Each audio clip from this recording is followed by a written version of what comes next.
This is my Colombian history, my Colombian story. And I lived in Tulare, California. Our teacher used to teach us about Colombia in class at Con.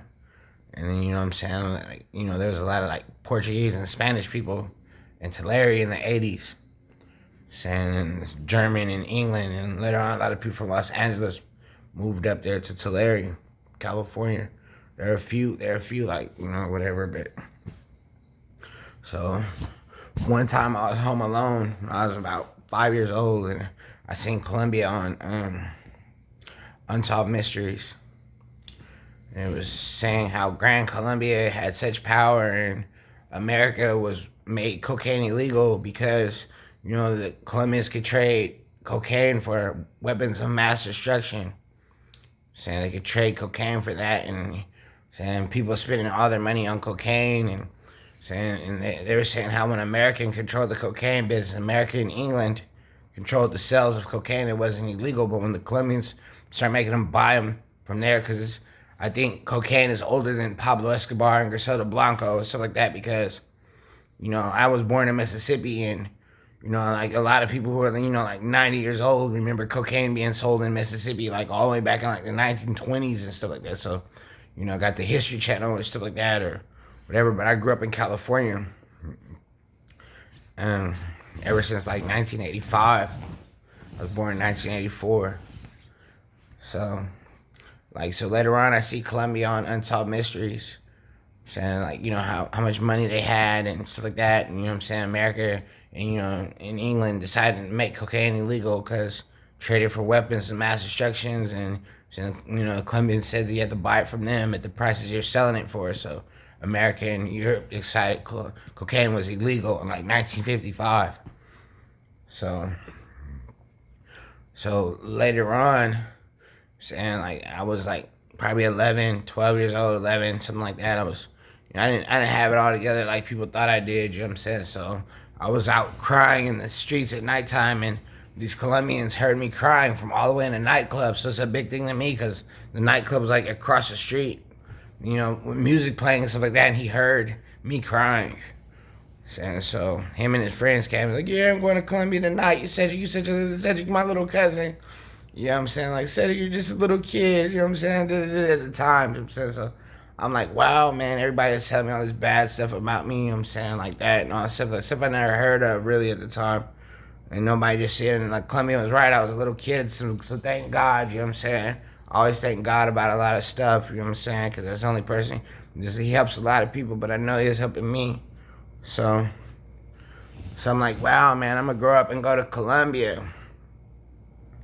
So, I grow up, start working. I grow up, I get in college. I get a $400,000 scholarship, and I get sent to the Navy. I got sent off to the Navy once I get ID, and got sent off to the Navy.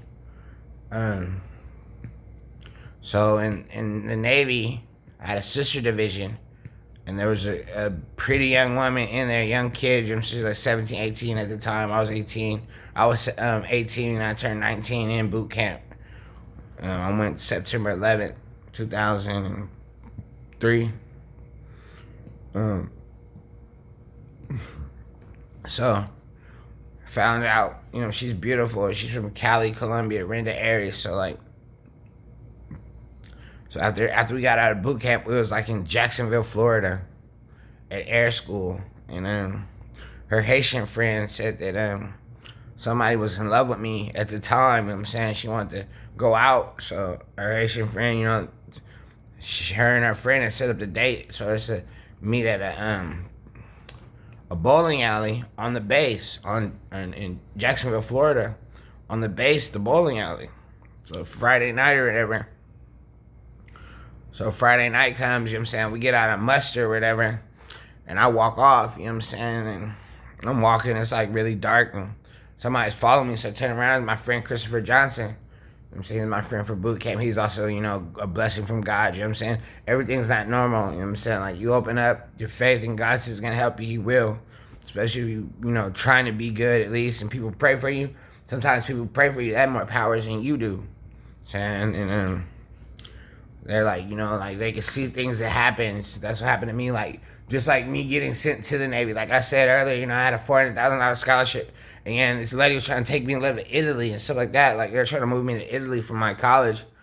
Saying, but, saying, like, I didn't, like, man, I didn't, like, so, like, I'm saying, like, these people prayed for me. And, like, the next day, I'm saying, went to, DMV and I ended up in the Navy, so thank God, right? So, Chris is following me. So I asked him, where you going? And he says he's going with me. I asked him why. I said, please, not tonight. He's like, man, Smith, please, man, let me come with you. I know these girls think you're a cutie pie, man. You got all the girls. I'm like, man, dude, this is something I gotta do for myself, man. He's like, please, please. So he falls out. And it starts raining. I'm like, Chris, get up, man. Come on. So we go to the bowling alley, and Chris immediately walks up to Renda, my date, and he says, I know how to say eyes in Spanish. He says ojos and poked her in her eyes. I'm like, oh man. And then, you know what I'm saying, Chris started following me everywhere. So later on, Renda gets sent to Iraq, stuff like that. So she comes back one time and I get to see her again. I felt her. I hadn't seen her. So I felt Renda, she was right behind us on the freeway. So we ended up, going, meeting at a pool alley or whatever, and Chris followed me again, like every time. But, so, later on, I get discharged or whatever, and I fly to Colombia. I'm in Cali, Colombia. This is how I met Paula. I already had pretty women. Like, I was, I guess, like, as soon as I got down to Colombia, I was like, these girls was, like, following me in their cars, and, like, in their car. It says, mijo, you Americano? And I said, yeah. I guess if you wear shorts in Colombia, they could tell you're American. I'm saying, this is well, we're coming back to pick you up later. So just regreso más tarde, por llevarlo, or whatever. We're coming to pick you up later. I'm saying, like, we're busy right now. We'll come back and pick you up later. So that's what's happening. So, I'm eating right down the street from the hotel that I stayed at. Like, it was going to be my, like, favorite little spot. It used to just be me and girls from there. This would be me and this girl from Mexico. She was there. And just my Colombian homegirls. This is all who was in there.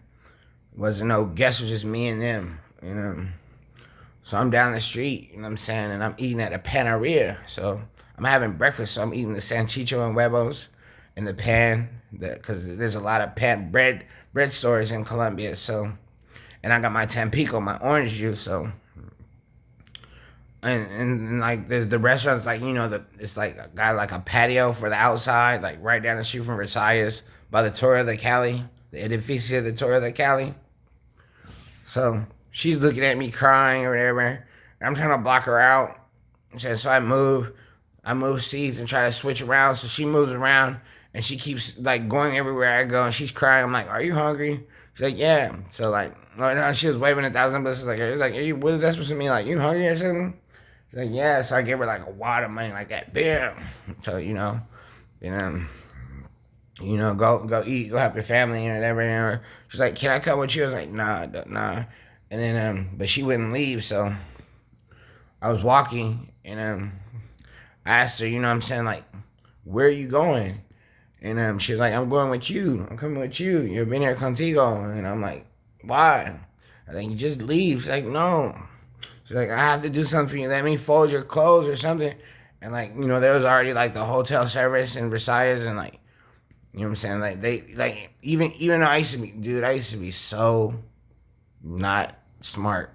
And I don't even think I'm that smart now, but I might have been smart about learning and studying things, but saying just say this. Even the stuff that I went through as a child, the first time I ever ironed my own clothes, I was in the Navy. I couldn't iron in my house.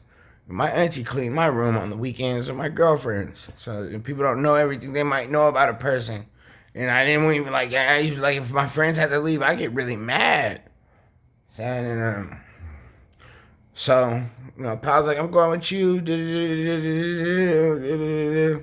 So I ended up talking to her, telling her I'm going to the United States, but I'm coming right back. give her a phone number. So I fly to the United States and I come back. So she got us a place in Palmyra. I get to Palmyra. It's all welcome Cedric, bienvenido Cedric. Everybody put their Colombian flag outside their house, whatever. Welcome to Palmyra, Cedric, all that stuff. Hey, Cedric. So the whole neighborhood got together, you know, muchos saludos, everything like that.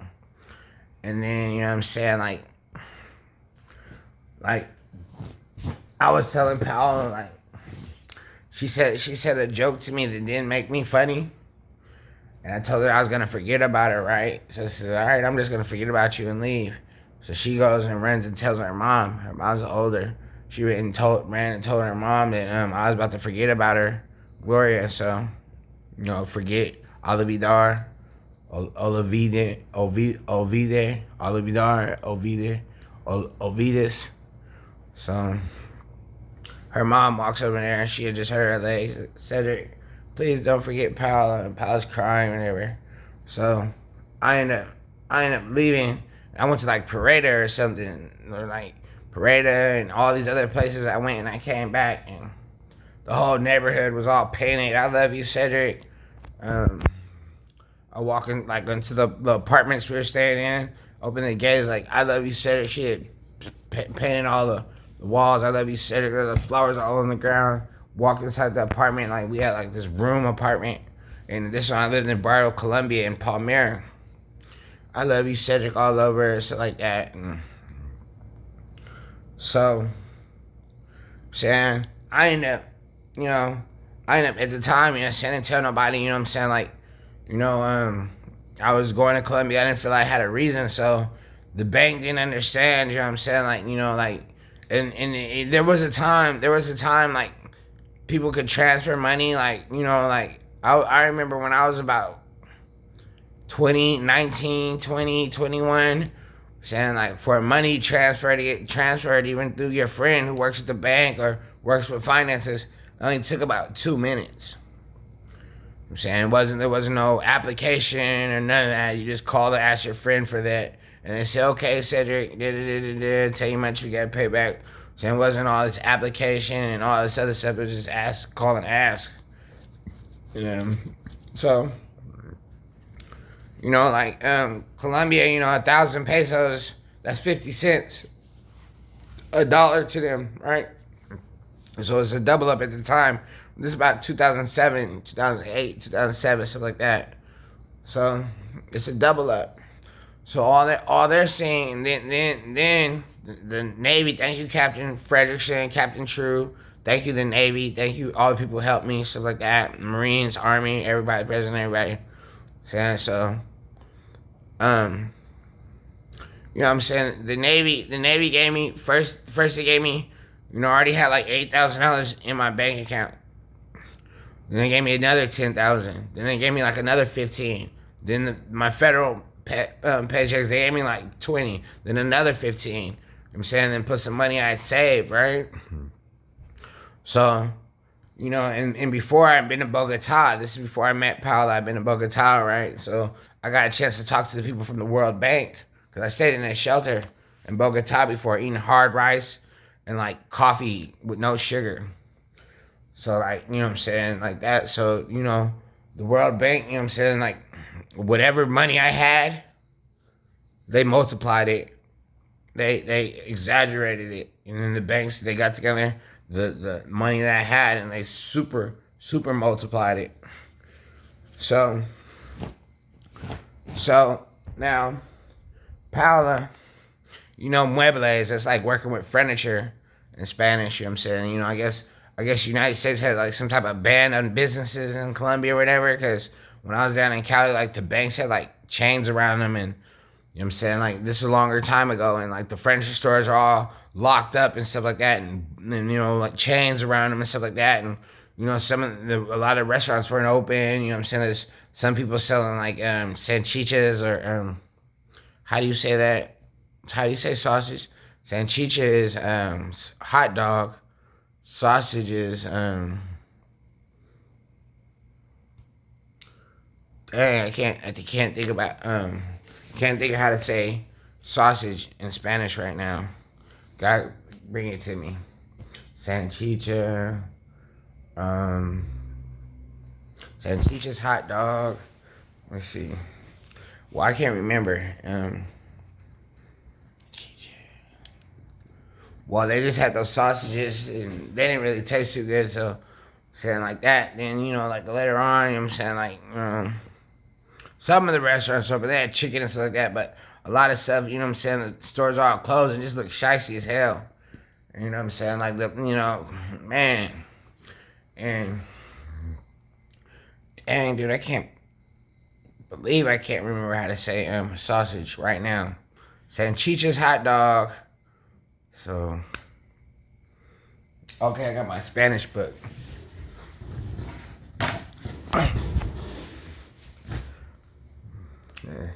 This word for word Spanish English. So let's find out how to say hot dog. I mean sausage in Spanish, because I can't remember. That's why I love Angela so much too. My other friend.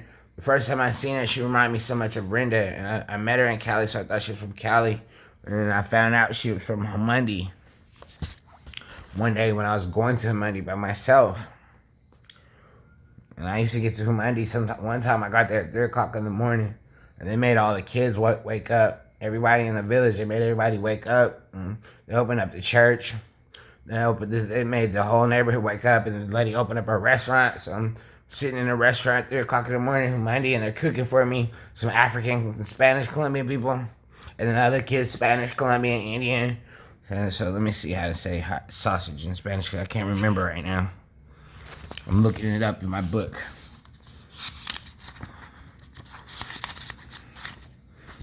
Sausage. QRS.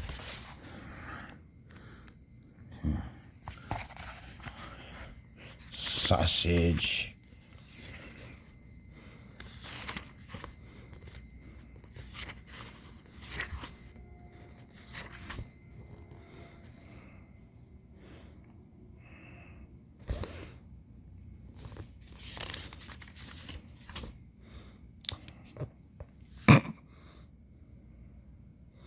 Savage. Sausage. Okay. So in this book it says Sanchicha too. So Sanchicha.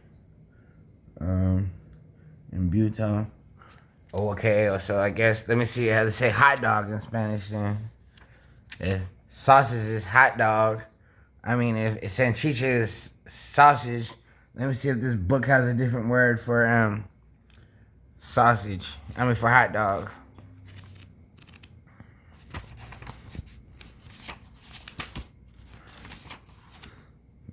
H-I-J.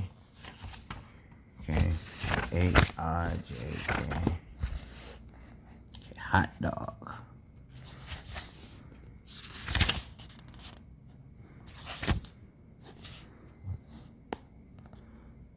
Hot dog.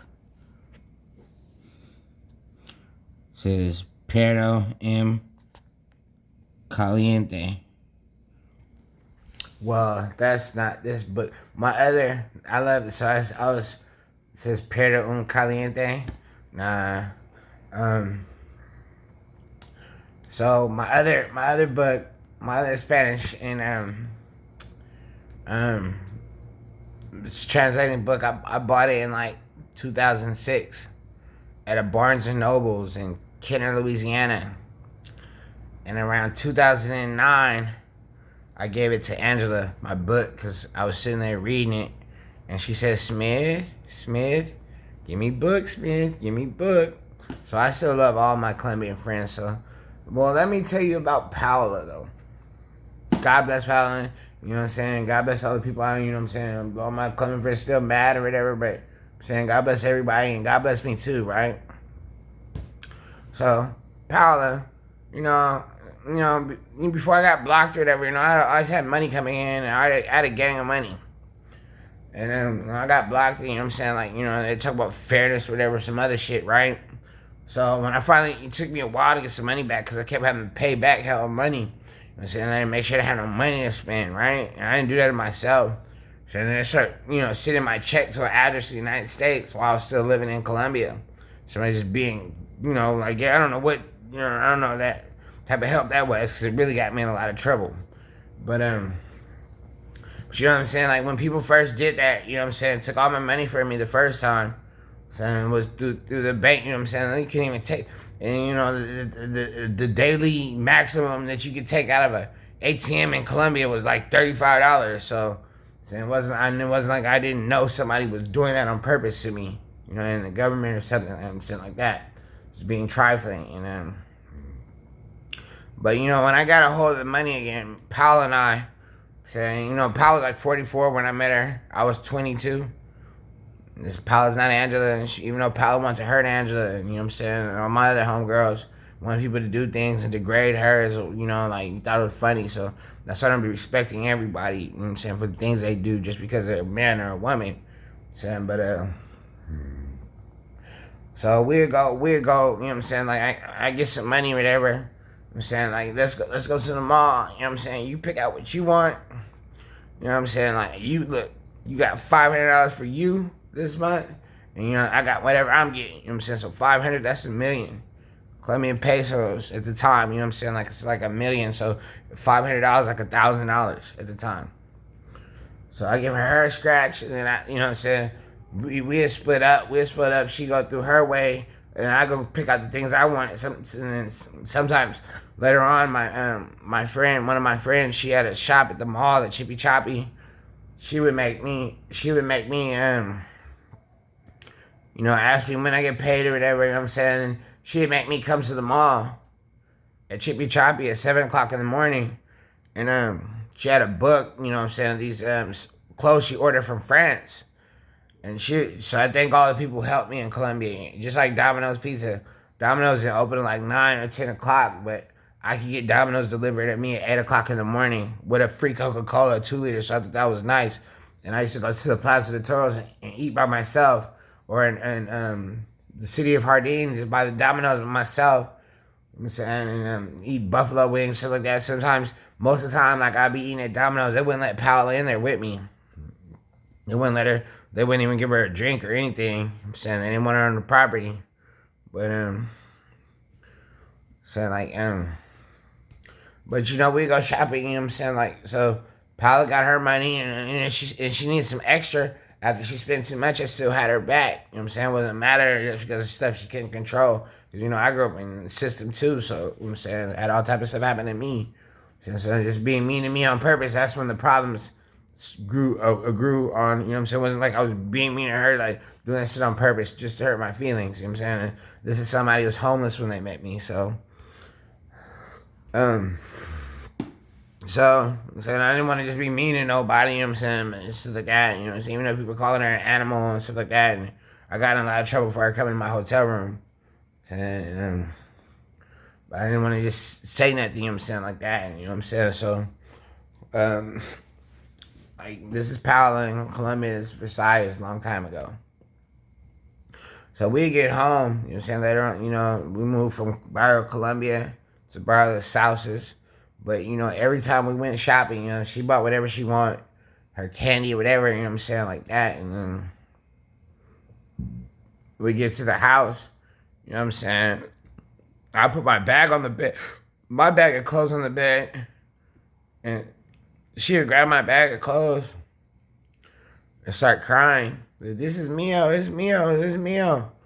And she never let me wear my clothes that I bought before she wore them. Like, she'd just automatically go to the shower and take a shower. You know what I'm saying? Put the clothes on I had. She'd be crying, like, this is for me, this is for me, this is Mio, this is Mio.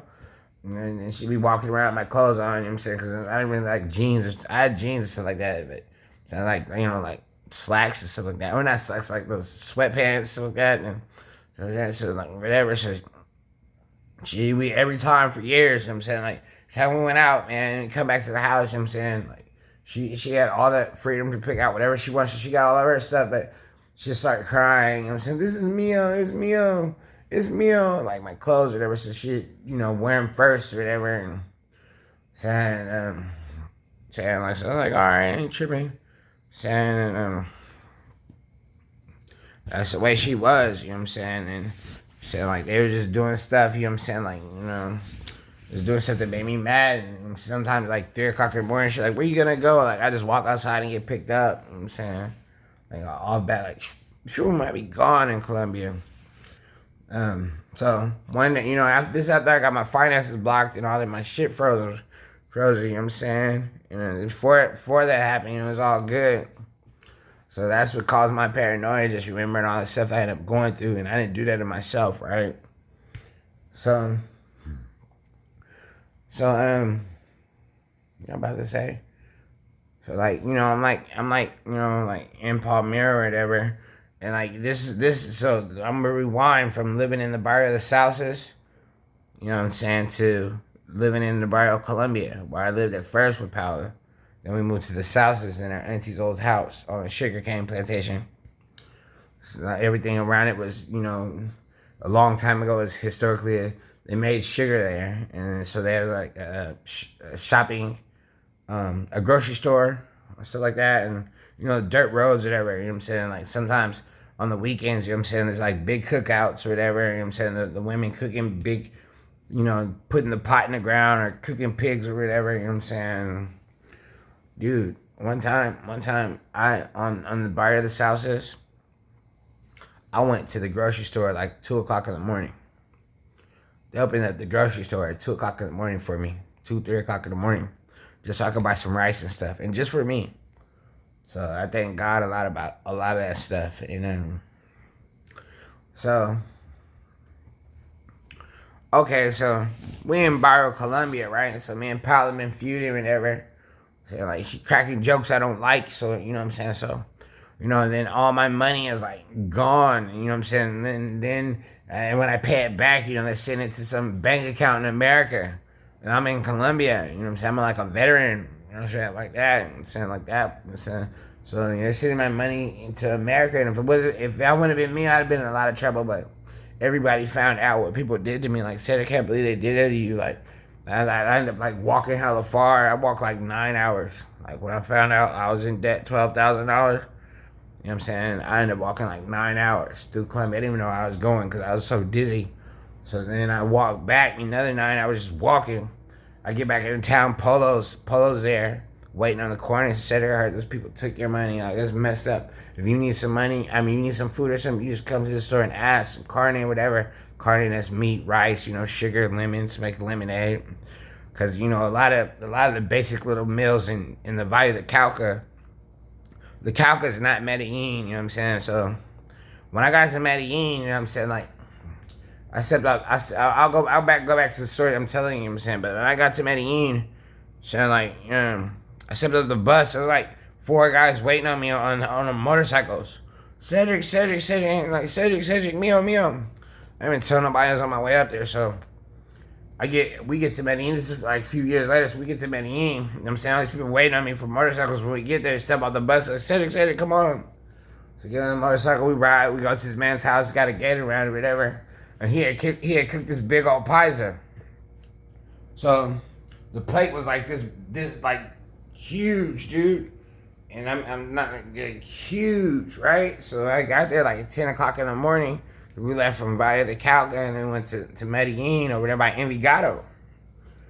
So I get there. I gotta go to his house. I started eating at 10 o'clock in the morning. I didn't get done till like 6 in the evening. So like so in the Valle de Cauca, you know what I'm saying? Like Paula,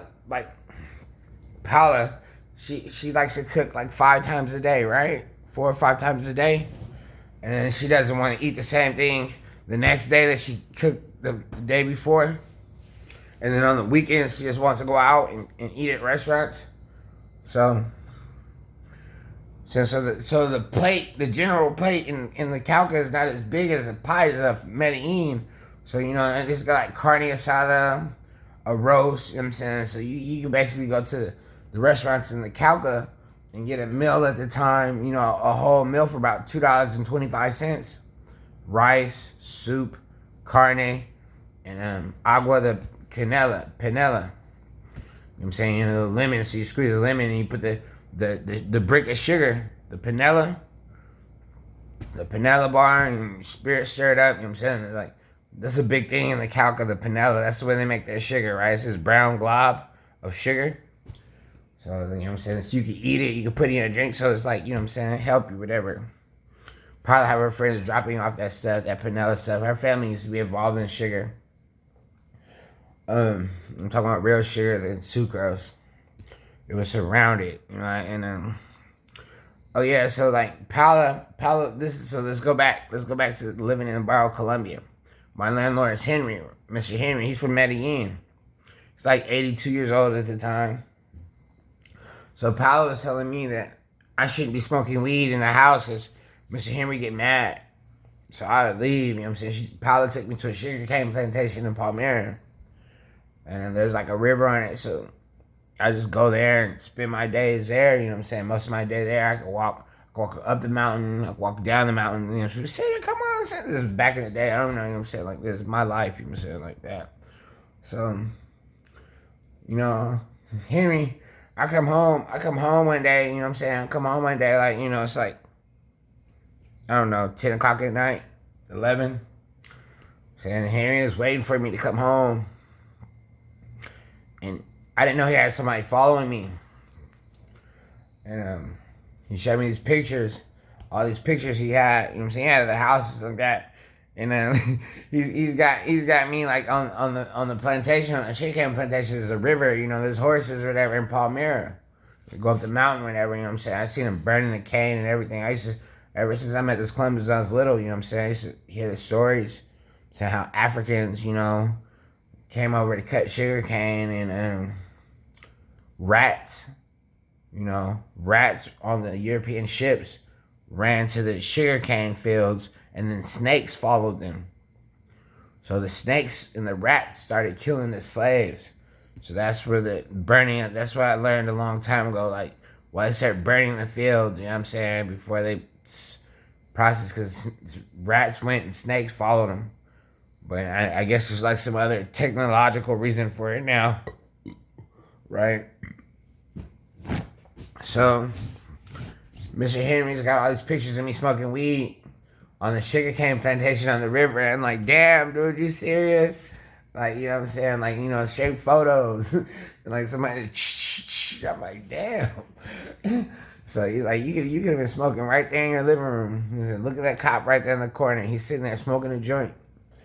And so he's like, you just don't do that to me. He said, if you want to smoke weed, you smoke weed right in your house. And just don't do that to me. So, all right, Mr. Henry. So, you know, Paula, you know, like one day Paula's fucking with me. So, you know what I'm saying? This after I haven't been in immigration a long time. So I leave the house and I go fall asleep on a gazebo in a park. And you know, the military and the police come and get me. And they wake me up and they ask me for my cellular, my identification. So I pull out my passport and it says Cedric Smith on it. So they start crying like, Cedric, don't tell on us, man. Don't tell on me, man. I didn't know it was you. So like that. We didn't even know it was you, man. They're like, don't tell nobody this happened. I was like, yeah, man. I was mad at Paul. You know, don't trip. So anyway, you know what I'm saying? Like, when my bank account got frozen while I was in Colombia, all my money got blocked and taken. So I walked past a restaurant called Coca Rico's and I could smell some chicken. I was like, I swear to God, when I get some money, I'm going to go to that place. So I didn't have no money at the time, so I kept walking. And there's another building that I kept seeing, you know what I'm saying? Like, I kept seeing, I kept wanting to go into. So, you know, later on, I eventually get some money. I go to Coca Rico's. I start going there. So my favorite thing became the Crunch sandwich. And that's the Coca Rico in Palmyra. It's not too far away from the downtown. From their bus terminal. It's all raggedy and stuff like that, but it's like right down the street.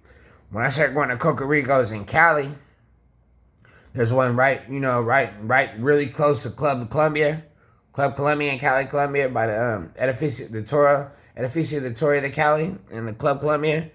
There's Coca Rico's. You know what I'm saying? I started going there by myself too. And when I started going there, like, you know what I'm saying, like every time I went out to eat, there was like the police and the military like guarded they like circled around the restaurant, with guns and stuff like that, and I sit there with like all this protection while I was eating. Um, so like like like man, so like you know so I ended up this place that I wanted to go inside, and me and Paula was yelling at me or whatever. You know what I'm saying? I never beat up Paula because she always thought she was tougher than me, and I never really screamed the shit. I would have no reason to be that mad at her yet. You know what I'm saying? This is before, you know what I'm saying? And so she all, you know what I'm saying? I was like, yeah, this little sweet little kid. She's yelling at me or whatever, so I left, right? I go inside a dictator's palace from the 1800s. I didn't know. I just wanted to go in there for so long. And the lady takes my passport or whatever, and she calls DAS, the immigration. They hang up on her face, and she calls the embassy, and the lady sitting there, her mouth's all falling, and she's like, oh, the lady's all hugging on me. You know what I'm saying? She's all hugging on me, and this is in Palmyra. She's all kissing on me. I'm like, damn, where the lady at the embassy told her? She comes out with this big ass golden key. It's like huge, this golden key, and she walks into it. I didn't have no money, so I'm like, man, I swear to God, when I get some money, I'm gonna pay them back. So I'm sitting in my room, and she brings me some dinner or whatever, and the next few days I'm sitting there with all the older Colombian women with those big pots and stuff like that in their uniforms. We all eating together, stuff like that. It's like in the dining area on like these bench table things, like wooden bench looking things. We're all eating together. I'm like, man, I swear to God, when I get some money, because I'm doing it there, just doing this. I don't have no money, so I'm like, man, I thank God so much, And so I guess a few weeks passed, and I hadn't went home to Paula. I was just staying in the dictator's palace, you know what I'm saying? So like one day I'm sitting in my room, and I hadn't called Paula or nothing, and I'm sitting in my room, and it's like 3:00 in the morning, and Paula just runs in there. Bam, she runs in. I didn't tell her where I was, so at the time, all those people not having jobs and stuff like that, and so they sit there whistling from neighbor to neighbor and whistling codes and shit like that. A lot of people in Palmyra at the time wouldn't answer their door unless you whistled the right way. You know what I'm saying? They got this thing they're doing instead of from neighbor to neighbor, and then people telling each other. Saying like, oh yeah. And so Paula comes in at 3:00 in the morning, and it's not American at all. It's Colombian, right? And Colombia's in the Americas, but it's in Colombia, right? So it's not like a hotel you think like America, like the Ritz-Carlton or the Marriott, no shit like that. Nah. It's like some old school Colombian, like not too big type stuff. They got all those big things too. Like I went to the Royal Radisson one time because they said that you could stay there for $99, but when I got there it was like $800 a night. So I had to go down the street. Something like that. And I ended up listening to see it at the Hardin. And then I'm in the seat at Hardin, and this lady called me. I'm saying like, well, let's go back to the dictator. So Paolo runs up in there, 3:00 in the morning, Palmyra. You know what I'm saying? She ends up opening up the phone book, finds this hotel called the Plenitude. It's on the outskirts of town in Palmyra. So we go there, and like a few days later, we move to the Barrio de las Salsas. I ended up meeting the owner of the Plenitude because he lived on the corner. I met his daughter first, and the person who owned the Plenitude, it's like these house hotel things. Some of them have swimming pools in them. Some just have jacuzzis, but like house apartments, like palm trees around them that you can rent hotels. So I ended up meeting the owner because he lived in a new neighborhood that I moved into, and so it's supposed to be like probably like $55 or $75 a night, but he was charging me like 30 American. So 30. So it means he was charging me $15 because it's 30,000 Colombian pesos. Then he started charging me like 12, and then I'd be like 7. So like that, because you know what I'm saying, like his niece worked there and everything with him. So like they started charging me like after like my first 2 weeks, I'm charging me like $7 a night. That's like $3.50. So I really had a lot. And So start going there, saying Versailles, stuff like that, and that's in Cali. And God just blessed me a lot. You know what I'm saying? I'm talking about a lot. And I just say thank you so much. Saying I even say thank you for right now. Saying up here in Houston, saying like that. But you know what I'm saying? I just been blessed. I thank God. So thank you, Colombia. You've always been part of my life. Saying um, Angela, you know what I'm saying? Angela, I met Angela like a year and a half or 2 years after I met Paula. But I bounced from Paula, and Paula kept following me around and shit like that. She always knew where I was at. It wasn't like, why did you leave? I seen Cedric. Yeah, he over here. Or telling each other and shit like that. So, Angela became my closest friend, stuff like that. But she wouldn't let no other girl come see me in the hotel. Like, they'd be like, other girls trying to come see me, like, no, Cedric's not in here. No, can't talk, something like that. But she's a really beautiful person to me. And then my other homegirls, you know what I'm saying? And then my friend Juana Esteban's mom, Jennifer, Senor Ortiz's wife, just so beautiful to me and just so nice. But one day she seen me looking at a picture of Angela on my phone, and she messed up her her own restaurant. Threw her pots down, messed up the tables. Like, damn. And I be, you know what I'm saying, minding my own business, and you know what I'm saying, I seen Colombian girls get really mad. Saying like that, you know what I'm saying, I've been talking to girls, and some girl just come up and snatch me. I'm 39 now, but you know what I'm saying, just come and grab me and just walk off with me. You know what I'm saying, hey, what about me? I've seen that, you know what I'm saying, and their families, you know what I'm saying, I'm blocked, you know what I'm saying, like that, internationally and shit like that. They didn't put me on all type of shit. Thank everybody for, you know what I'm saying, that too, you know what I'm saying, but, saying their families giving me joints of weed, buying me food, so I didn't want to mess that up, you know what I'm saying, with the wrong attitude, thinking too much, you know what I'm saying, so. And then after I got deported, you know what I'm saying, I'm thinking about, dang, my homegirls are really pretty. Man, dude, all the stuff that I didn't do, man, all these years, you know what I'm saying. I should say thank you to everybody, Don Hernando and everybody, Doña Marta, Amanda, Korea, all my friends, Gustavo, man, all you guys, Alicia, still love all you guys, the Clemens who found me when I was a little kid, crying. Saying, Renda, thank God for the Navy. Saying all type of stuff. Thank you. Everybody help me. Ciao.